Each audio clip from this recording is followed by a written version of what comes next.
मेरे प्रिय श्रोताओं, आप सभी को सादर नमस्कार। स्वागत है आपका बाबा साहब रेडियो पर।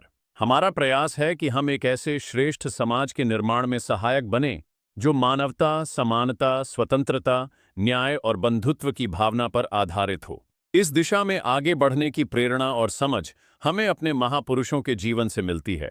और इसी कड़ी में आज हम आपको सुनाएंगे एक ऐसे महापुरुष की अमर गाथा जिसने भेदभाव की राख से उठकर समानता की मशाल जलाई, जिसने कलम को हथियार बनाया और भारत का भाग्य बदल दिया।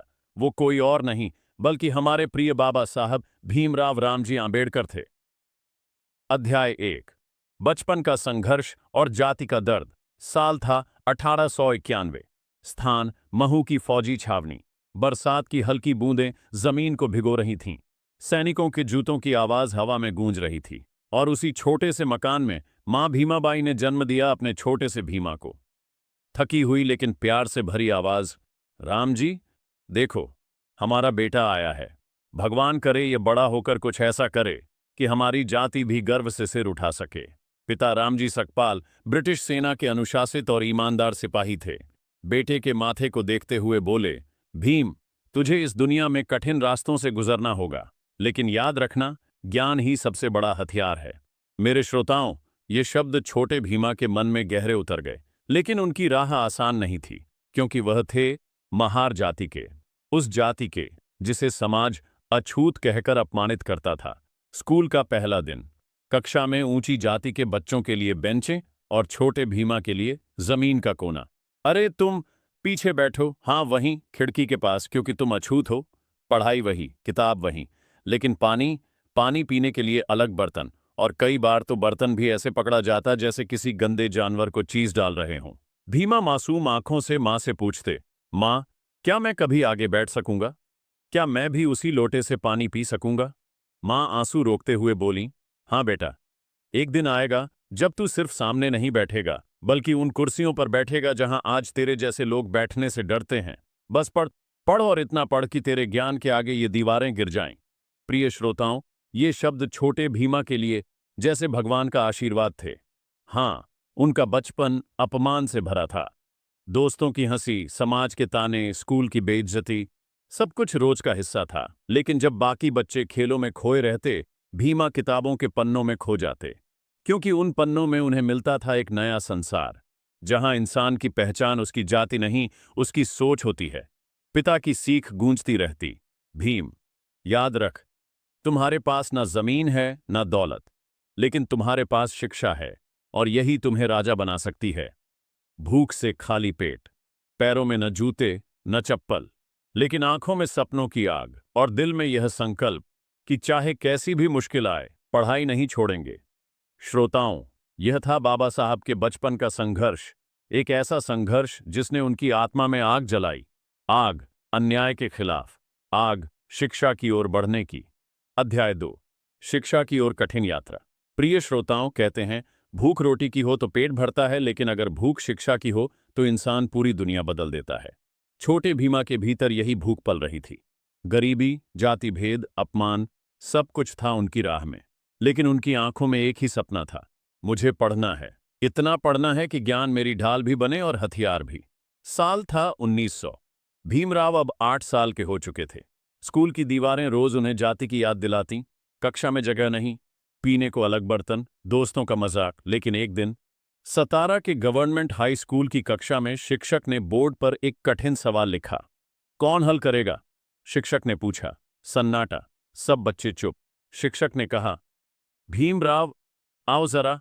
भीमा धीरे धीरे आगे बढ़े, नंगे पांव, फटे कपड़े, लेकिन दिमाग तेज। उन्होंने चौंक उठाया, कुछ ही क्षणों में सवाल हल कर दिया। कक्षा तालियों से गूंज उठी। शिक्षक हैरान, फिर मुस्कुराते हुए बोले, अरे भीमराव, तुम तो कमाल कर गए। अगर ऐसे ही पढ़ाई करते रहे तो बहुत आगे जाओगे। मेरे प्यारे श्रोताओं, वह तारीफ सिर्फ शब्द नहीं थी, वह एक प्रमाण थी कि भीमराव का रास्ता सही है। लेकिन मुश्किलें खत्म कहाँ होती थीं। स्कूल की फीस भरने के लिए कई बार पिता को अपना सामान तक बेचना पड़ता। किताबों के लिए पैसे नहीं होते तो भीमराव पुराने अखबारों, फेंकी हुई कॉपियों के पन्नों पर अभ्यास करते। एक रात घर में बस एक ही रोटी थी। मां ने आधी रोटी बेटे के हाथ में रखी। भीमा, ये ले, खा ले, बाकी कल देखेंगे। भीमा ने धीरे से रोटी मां की ओर बढ़ा दी। अम्मा, आप खा लीजिए, मैं कल स्कूल में खा लूंगा। खाली पेट, लेकिन आंखों में सपनों की भूख और तेज हो जाती थी। साल था 1907। भीमराव ने मैट्रिक की परीक्षा पास की, और यह उपलब्धि उस समय के दलित समाज में एक चमत्कार जैसी थी। पूरा मोहल्ला कह उठा, अरे राम जी का बेटा मैट्रिक पास कर गया, यह तो कमाल हो गया। भीमा के पिता गर्व से बोले, देखा बेटा, मेहनत कभी बेकार नहीं जाती। श्रोताओं, मैट्रिक के बाद भीमराव ने दाखिला लिया मुंबई के एल्फिंस्टन कॉलेज में। मुंबई, जहां सड़कों पर ट्राम चलती थीं, बड़े बड़े गोरे अफसर घूमते थे और गरीब बस्तियों में लोग तंग गलियों में जीते थे। लेकिन वहां भी जाति भेद उनका पीछा नहीं छोड़ता। हॉस्टल में कमरा मिलना मुश्किल, मेस में खाना अलग बर्तनों में, कई बार साथी छात्र बात तक नहीं करते। लेकिन भीमराव ने हार मानना नहीं सीखा था। दिन में कॉलेज, शाम को ट्यूशन और रात को लालटेन की रोशनी में पढ़ाई। वो कहते, अगर मुझे कुछ बदलना है तो मुझे सबसे ज्यादा पढ़ना होगा, इतना पढ़ना होगा कि कोई मुझे नजरअंदाज न कर सके। साल 1912। भीमराव ने बीए की डिग्री हासिल की और तभी उनकी जिंदगी ने लिया नया मोड़। बड़ौदा के महाराजा सयाजीराव गायकवाड़ ने उनकी प्रतिभा को पहचाना। उन्होंने कहा, भीमराव, मैं चाहता हूं कि तुम विदेश जाओ, पढ़ो और लौटकर अपने लोगों की सेवा करो। लेकिन याद रखना, यह अवसर सिर्फ तुम्हारा नहीं है, यह तुम्हारे पूरे समाज का है। श्रोताओं, ये सुनकर भीमराव की आंखें भर आईं। विदेश जाने का सपना, एक ऐसी दुनिया देखने का सपना जहां इंसान को उसकी जाति से नहीं, उसके काम से आंका जाता है। और फिर साल था 1913। भीमराव रवाना हुए अमेरिका के लिए। जहाज के डेक पर खड़े होकर उन्होंने समुद्र की लहरों को निहारा। मन ही मन कहा, मैं लौटूंगा और लौटकर इस अंधकार को खत्म करूंगा। अध्याय 3, विदेश में शिक्षा और विचारों का विस्तार। साल था 1913। प्रिय श्रोताओं, जब जहाज ने न्यूयॉर्क की धरती छुई तो भीमराव ने पहली बार महसूस किया, यहां कोई उनसे उनकी जाति नहीं पूछ रहा, कोई उन्हें अछूत नहीं कह रहा। बस लोग मुस्कुराकर कहते, हेलो मिस्टर अंबेडकर। उनके दिल में हलचल हुई। तो क्या जाति केवल भारत की बीमारी है? क्या इंसान को इंसान समझना इतना मुश्किल है हमारे देश में? उन्होंने दाखिला लिया कोलंबिया यूनिवर्सिटी में, और वहीं मिली उन्हें वो शख्सियत जिन्होंने उनकी सोच को गहराई दी, प्रोफेसर जॉन डेवी। कक्षा में प्रोफेसर डेवी कहते, democracy is not just about voting, it means equal rights for everyone. और भीमराव सोचते, हाँ, यही तो चाहिए मेरे देश को, सिर्फ वोट नहीं बल्कि हर इंसान के लिए बराबरी। प्रिय श्रोताओं, भीमराव लाइब्रेरी में घंटों घंटों बैठते, इतिहास, राजनीति, अर्थशास्त्र, कानून, कभी कभी तो सूरज उगने तक पढ़ते रहते। लेकिन इस चमकदार माहौल में भी उनके मन में हमेशा गूंजती रहती थी भारत के गांवों की तस्वीर। वो बच्चे जो सिर्फ जाति के कारण स्कूल के दरवाजे पर खड़े रह जाते थे। भीमराव सोचते, ये डिग्रियां मेरी नहीं हैं, ये उस बच्चे की हैं जो अपने गांव में शिक्षा से वंचित है। मैं यहां जो सीख रहा हूं वो सब उसके लिए है। साल 1915 भीमराव ने एमए और पीएचडी की डिग्रियां हासिल की। लेकिन उनका सफर यहीं रुकने वाला नहीं था। उन्होंने कदम बढ़ाए लंदन की ओर। लंदन स्कूल ऑफ इकोनॉमिक्स और ग्रेज इन लॉ कॉलेज में दाखिला लिया। लंदन का मौसम बादलों से घिरा रहता, लेकिन भीमराव का मन हमेशा उजाले से भरा था। दिन रात पढ़ाई, कानून और अर्थशास्त्र पर गहरी रिसर्च। वे समझ चुके थे, जाति भेद मिटाने के लिए सिर्फ कानून काफी नहीं होगा, जरूरी है आर्थिक न्याय भी। लेकिन विदेश की जिंदगी आसान नहीं थी। पैसों की कमी, महंगा किराया, कड़कड़ाती ठंड। कई बार तो उन्हें सालों तक एक ही कोट पहनना पड़ा। मुस्कुराते हुए कहते, कोट पुराना हो गया है लेकिन ज्ञान नया हो रहा है, बस यही काफी है। साल 1917। प्रथम विश्व युद्ध छिड़ गया। परिस्थितियां बदल गईं और भीमराव को अस्थायी रूप से भारत लौटना पड़ा। लेकिन उन्होंने वादा किया, मैं वापस आऊंगा और अपनी पढ़ाई पूरी करके लौटूंगा। साल 1920। उन्होंने अपना वादा निभाया, फिर से लंदन लौटे। वहां से उन्होंने बारेट लॉज और DUSC इन इकोनॉमिक्स पूरी की। और जब हाथों में अंतिम डिग्री आई तो वह सिर्फ कागज का टुकड़ा नहीं था, वह हथियार जिससे वह भारत की सदियों पुरानी अन्याय की जंजीरें तोड़ने वाले थे। भीमराव ने मन ही मन कहा, अब मैं तैयार हूं, तैयार उस लड़ाई के लिए जो सिर्फ मेरी नहीं बल्कि लाखों करोड़ों वंचितों की है। भीमराव अब एक साधारण विद्यार्थी से बढ़कर भारत लौटने वाले थे, एक योद्धा की तरह, कलम और विचारों का योद्धा। अध्याय 4, सामाजिक क्रांति का बिगुल मेरे प्रिय श्रोताओं, साल था 1920। भारत का वही चेहरा, वही टूटी झोपड़ियां, वही अंधेरी गलियां और वही अपमान की लाठी। विदेश से लौटे डॉक्टर भीमराव अंबेडकर ने देखा, गांवों में अभी भी दलितों के लिए अलग कुएं, मंदिरों के दरवाजों पर अब भी लिखा था, अछूतों का प्रवेश वर्जित। सड़क पर चलते हुए भी ऊंची जाति का आदमी चिल्ला देता, अरे तुम यहां से हटो, ये जगह तुम्हारे लिए नहीं है। प्रिय श्रोताओं, ये आवाजें भीमराव के कानों में अंगारों की तरह चुभती थीं। उन्होंने तय कर लिया, अब चुप रहने का वक्त नहीं, अब सामाजिक क्रांति का बिगुल बजाना होगा। साल 1924 उन्होंने बहिष्कृत हितकारिणी सभा की स्थापना की। उस सभा का उद्देश्य था दलितों को शिक्षा देना, उन्हें संगठित करना और उनके अधिकारों के लिए संघर्ष छेड़ना। भीमराव के स्वर में गूंज थी, जैसे भगवान खुद बोल रहे हों, मेरे भाइयों और बहनों, अगर हम खुद खड़े नहीं होंगे तो कोई और हमें उठाने नहीं आएगा। शिक्षित बनो, संगठित रहो और संघर्ष करो, यही हमारी मुक्ति का रास्ता है।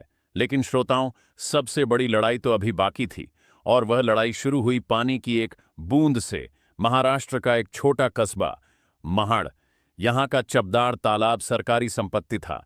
कानून कहता था हर नागरिक को यहाँ से पानी पीने का हक है, लेकिन समाज कहता था दलित यहाँ हाथ भी नहीं लगा सकते। डॉक्टर अंबेडकर ने पुकारा, यह तालाब जनता का है और हम जनता हैं, आज हम यह अधिकार लेकर रहेंगे। श्रोताओं, उस दिन इतिहास लिखा गया। सैकड़ों दलित भीमराव के नेतृत्व में तालाब की ओर बढ़े। लोगों के चेहरों पर डर नहीं, बल्कि आत्मसम्मान की चमक थी। भीमराव ने अपने हाथों से पानी उठाया और पिया। वह सिर्फ प्यास बुझाने का पल नहीं था, वह था सदियों के अपमान के खिलाफ जंग का ऐलान। तालाब के किनारे ऊंची जाति के लोग क्रोध से चीख पड़े, इन अछूतों ने पानी छू लिया, तालाब अपवित्र हो गया। और श्रोताओं, तभी भीड़ ने दलितों पर हमला कर दिया। लाठियां चलीं, पत्थर बरसे, लेकिन इस खून और आंसू के बीच एक नई सुबह जन्म ले चुकी थी। लोग कहते हैं वह तालाब उस दिन सिर्फ पानी का नहीं बल्कि आत्मसम्मान का स्रोत बन गया था। भीमराव ने वहां खड़े होकर कहा, आज हमने सिर्फ पानी नहीं पिया, आज हमने इंसान होने का अधिकार छीन लिया है, और यह अधिकार कोई हमसे छीन नहीं सकता। प्रिय श्रोताओं, यह था महाड़ सत्याग्रह, वह चिंगारी जिसने सदियों से दबे हुए लाखों वंचितों के दिलों में क्रांति की आग जला दी। भीमराव अब सिर्फ छात्र या विद्वान नहीं रहे, अब वे बन चुके थे एक आंदोलनकारी, एक ऐसे नेता जो समाज की जंजीरों को तोड़ने के लिए हर बलिदान देने को तैयार था। तो श्रोताओं, अब हम बाबा साहब की गाथा का अध्याय 5 शुरू करते हैं। यह वह दौर है जब भीमराव केवल सामाजिक नेता नहीं रहे, बल्कि राजनीति के रणभूमि में उतरकर पूरे भारत का भविष्य गढ़ने लगे। अध्याय 5, राजनीतिक संघर्ष और संविधान निर्माण। प्रिय श्रोताओं, साल था 1930। भारत स्वतंत्रता की ओर बढ़ रहा था, लेकिन स्वतंत्रता की इस लड़ाई में दलितों और वंचितों की आवाज कहीं दब सी गई थी। डॉक्टर भीमराव अंबेडकर ने साफ कहा, अगर स्वतंत्र भारत में भी दलित गुलाम रहेंगे तो ऐसी आजादी का क्या मतलब। उन्होंने दलितों के राजनीतिक अधिकार की मांग उठाई। कहा, हम सिर्फ शिक्षा और पानी नहीं चाहते, हमें सत्ता में हिस्सेदारी भी चाहिए। साल 1932 लंदन में गोलमेज सम्मेलन हुआ। बाबा साहब वहां दलितों की आवाज बनकर पहुंचे।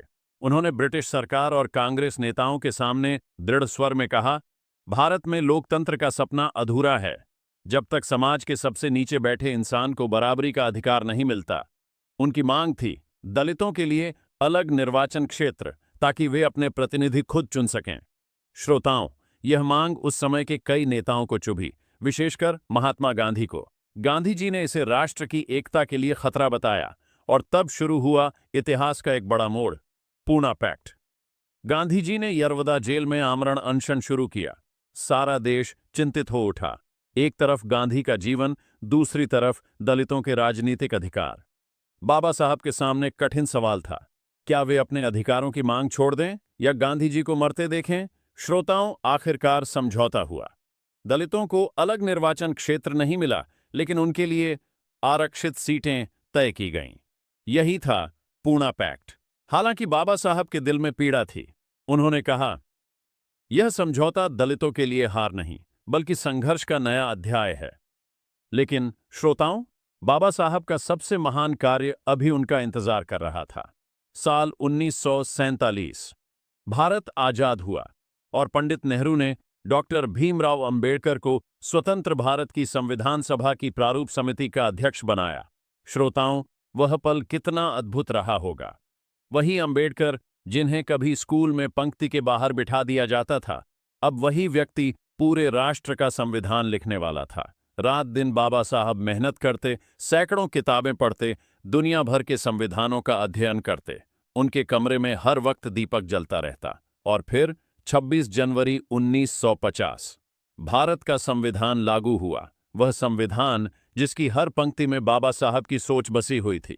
उसमें लिखा था, भारत एक संप्रभु, समाजवादी, धर्मनिरपेक्ष, लोकतांत्रिक गणराज्य होगा, जहां हर नागरिक को मिलेगा समानता, स्वतंत्रता, बंधुत्व और न्याय। श्रोताओं, यह सिर्फ कानून की किताब नहीं थी। यह उस बच्चे का सपना था जो स्कूल में पानी तक नहीं पी सकता था। यह उस औरत की आवाज थी जिसे मंदिर में घुसने नहीं दिया जाता था। यह उस किसान की उम्मीद थी जो हमेशा दूसरों के पैरों तले कुचला गया था। और यह सब संभव हुआ क्योंकि बाबा साहब ने अपनी पीड़ा को पूरे समाज की ताकत में बदल दिया। अब बाबा साहब सिर्फ दलितों के नेता नहीं रहे, अब वे पूरे भारत के संविधान निर्माता बन चुके थे। भारत की आत्मा में उनका नाम अमर हो गया। तो श्रोताओं, अब हम बाबा साहब की गाथा का अध्याय 6 शुरू करते हैं। ये वह दौर है जब उनके जीवन की यात्रा एक निर्णायक मोड़ पर पहुंची, जहां उन्होंने सदियों के बंधन तोड़कर एक नई राह चुनी, धर्म परिवर्तन की राह। अध्याय 6, धर्म परिवर्तन और अंतिम संघर्ष। प्रिय श्रोताओं, भारत का संविधान बन चुका था, कानून की किताबों में बराबरी लिख दी गई थी, लेकिन जमीन पर वही अपमान, वही छुआछूत, वही ऊंच नीच। बाबा साहब ने बार बार महसूस किया, कानून हमें अधिकार तो देता है, लेकिन समाज अब भी हमें इंसान नहीं मानता। उनका दिल टूट जाता था जब वे देखते कि पढ़े लिखे दलित युवा भी रोजगार और सम्मान पाने के लिए तरसते हैं। गांवों में लोग अब भी उन्हें पानी भरने तक से रोकते हैं। श्रोताओं, तभी बाबा साहब ने एक बड़ा निर्णय लिया। उन्होंने कहा, मैं हिंदू धर्म में पैदा हुआ हूं, लेकिन हिंदू के रूप में मरूंगा नहीं। यह वाक्य बिजली की तरह पूरे देश में गूंजा। साल था 1956। नागपुर का दीक्षा भूमि मैदान। लाखों लोग जमा हुए थे। सामने मंच पर खड़े थे डॉक्टर भीमराव अंबेडकर। उन्होंने अपने हाथ में पानी की कटोरी उठाई और बुद्ध और उनके धम्म की शरण ली। बाबा साहब ने 22 प्रतिज्ञाएं लीं। श्रोताओं, उस दिन का दृश्य अविस्मरणीय था। लाखों लोग बाबा साहब के साथ हिंदू धर्म की बेड़ियां तोड़कर बौद्ध धर्म की शरण में आ गए। दीक्षा भूमि में मानो इतिहास ने नया जन्म लिया, जैसे किसी ने सदियों पुरानी बेड़ियों को एक ही पल में तोड़कर फेंक दिया हो। लेकिन श्रोताओं, बाबा साहब का शरीर अब कमजोर पड़ चुका था। लंबे संघर्षों ने, असंख्य यात्राओं और मेहनत ने उनकी सेहत छीन ली थी। 6 दिसंबर 1956, दिल्ली का उनका निवास। सुबह की ठंडी हवा में उनकी सांसें थम गईं। भारत ने अपने संविधान निर्माता को खो दिया, दलितों ने अपने मसीहा को खो दिया और इंसानियत ने अपना सबसे बड़ा योद्धा खो दिया। प्रिय श्रोताओं, बाबा साहब ने जीवन भर सिर्फ एक सपना देखा, ऐसा भारत बने जहां किसी इंसान को उसके जन्म से नहीं बल्कि उसके कर्म से पहचाना जाए। उनका जीवन एक संदेश है, संघर्ष का, साहस का और आत्मसम्मान का। बाबा साहब का शरीर भले ही इस धरती पर नहीं है, लेकिन उनकी विचारधारा, उनकी आग, उनका सपना आज भी जिंदा है। तो श्रोताओं, अब हम बाबा साहब की गाथा का अध्याय 7 शुरू करते हैं। यह वह अध्याय है जहां हम उनके जाने के बाद की बात करेंगे। कैसे उनकी विचारधारा आज भी जीवित है, कैसे उनका सपना आज भी भारत के दिलों में धड़कता है। अध्याय 7, बाबा साहब की विरासत और आज का भारत। प्रिय श्रोताओं, 6 दिसंबर 1956 को जब बाबा साहब इस दुनिया से विदा हुए, तो मानो करोड़ों दिलों पर बिजली गिर गई। दिल्ली से लेकर नागपुर तक, गांव से लेकर शहर तक, हर ओर शोक की लहर दौड़ गई। लेकिन श्रोताओं, महान लोग कभी मरते नहीं, वे अपने विचारों के रूप में हमेशा जिंदा रहते हैं। बाबा साहब ने जो बीज बोया था, वह आज विशाल वटवृक्ष बन चुका है। आरक्षण की व्यवस्था जो उन्होंने सामाजिक न्याय के लिए दी, आज लाखों दलित, आदिवासी और पिछड़े वर्ग के युवाओं के जीवन का आधार बनी है। वह बच्चा जो कभी स्कूल के दरवाजे पर खड़ा रह जाता था, आज डॉक्टर, इंजीनियर, प्रोफेसर और आईएएस अधिकारी बन रहा है। वह औरत जो कभी मंदिर की चौखट पर रोती थी, आज संसद के गलियारों में अपनी आवाज बुलंद कर रही है। यह सब बाबा साहब की विरासत है। लेकिन श्रोताओं, उनकी विरासत सिर्फ आरक्षण नहीं है, उनकी सबसे बड़ी धरोहर है समानता का सपना। संविधान के पन्नों में उन्होंने लिखा, भारत एक ऐसा देश होगा जहां सभी धर्मों को बराबरी का दर्जा मिलेगा, जहां कोई भी व्यक्ति जाति, लिंग या धर्म के आधार पर भेदभाव का शिकार नहीं होगा। सोचिए, आज अगर भारत दुनिया का सबसे बड़ा लोकतंत्र है, तो इसकी जड़ें बाबा साहब की ही सोच में हैं। प्रिय श्रोताओं, आज भी जब कोई गरीब बच्चा पहली बार स्कूल की यूनिफॉर्म पहनता है, तो उसकी मुस्कान में बाबा साहब का सपना दिखता है। जब कोई दलित लड़की डॉक्टर बनकर अपने गांव लौटती है, तो उसकी आंखों में बाबा साहब का आशीर्वाद चमकता है। जब कोई मजदूर अपने हक की मांग करता है, तो उसकी आवाज में बाबा साहब का संघर्ष गूंजता है। लेकिन श्रोताओं, सवाल यह भी है कि क्या हम आज बाबा साहब के सपनों का भारत बना पाए हैं? अब भी कहीं कहीं जाति के नाम पर भेदभाव होता है। अब भी अमीर गरीब की खाई बनी हुई है। अब भी इंसान को उसके कर्म से नहीं, बल्कि उसकी जाति से तौला जाता है। यही वह जगह है जहां हमें बाबा साहब की विरासत को सिर्फ किताबों में नहीं, बल्कि अपने जीवन में उतारना होगा। श्रोताओं, बाबा साहब ने कहा था, एजुकेट, एजिटेट, ऑर्गेनाइज, यानी शिक्षित बनो, संघर्ष करो और संगठित रहो। अगर हम इस मंत्र को अपनाएं, तो न सिर्फ दलित, बल्कि हर गरीब, हर वंचित न्याय और सम्मान पा सकता है। बाबा साहब सिर्फ एक व्यक्ति नहीं थे, वे विचारों की आंधी थे, और विचारों की आंधी को कभी कोई रोक नहीं सकता। बाबा साहब का जीवन कोई बीती कहानी नहीं, बल्कि एक जीवित संदेश है।